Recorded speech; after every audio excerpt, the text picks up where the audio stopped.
रुख कर लेते हैं लोकसभा का, जहां पर संविधान पर चर्चा हो रही है और प्रियंका गांधी वाड्रा देश की दौलत में, संसाधनों में उसका भी हिस्सा है कि उसे एक सुरक्षित भविष्य की उम्मीद का अधिकार है, कि देश बनाने में भी उसकी भागीदारी है। उम्मीद और आशा की ये जोत मैंने देश के कोने कोने में खुद देखी है। उन्नाव में मैं एक रेप पीड़िता के घर गई, उसे जलाकर मार डाला था। वो शायद 20-21 साल की होगी। हम सबके बच्चे हैं। हम सोच सकते हैं कि अगर हमारी बेटी के साथ बार बार बलात्कार हुआ और फिर जब वो अपनी लड़ाई लड़ने के लिए गई तो उसको जलाकर मार डाला गया होता तो हम पर क्या बीतती। मैं उस बच्ची के पिता से मिली।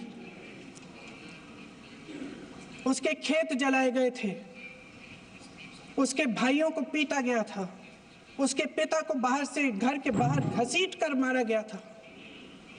उस पिता ने मुझे बताया कि बेटी, मुझे न्याय चाहिए।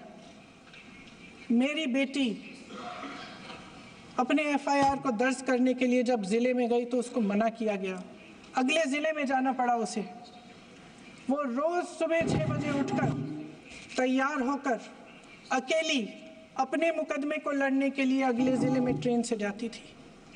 उसके पिता ने मुझे कहा कि मैंने उससे कहा, बेटी अकेली मत जाओ, छोड़ दो ये लड़ाई। लेकिन उसकी बेटी ने उसको जवाब दिया कि नहीं पिताजी, मैं अकेली जाऊंगी, मैं लड़ूंगी, ये मेरी लड़ाई है, मैं इसको लड़ूंगी। ये लड़ने की क्षमता, ये हिम्मत उस लड़की को और करोड़ों भारत की नारियों को हमारे संविधान ने दी। आगरा में मैं अरुण वाल्मीकि के घर गई। अरुण वाल्मीकि पुलिस स्टेशन में काम करता था, सफाई का काम करता था। आप सोच सकते हैं हमारी तरह उसका भी परिवार था। नई नई शादी हुई थी, 2-3 महीनों का बच्चा था। पुलिस स्टेशन में चोरी हो गई। चोरी का इल्जाम उस पर लगाया गया। उसके पूरे परिवार को उठाकर पुलिस स्टेशन में ले गए। आप हंस रहे हैं, लेकिन ये गंभीर बात है। और क्या गंभीर बात? शर्म करो। शर्म। अरुण वाल्मीकि को पीट पीट के मार डाला, उसकी बीवी को पीटा, उसके पिता के नाखून निकाले, उसके पूरे परिवार को पीटा गया। जब मैं उस जवान महिला से मिलने गई जो अभी अभी विधवा हुई थी, तो उसने मुझे कहा कि दीदी, हमें सिर्फ एक चीज चाहिए, हमें न्याय चाहिए।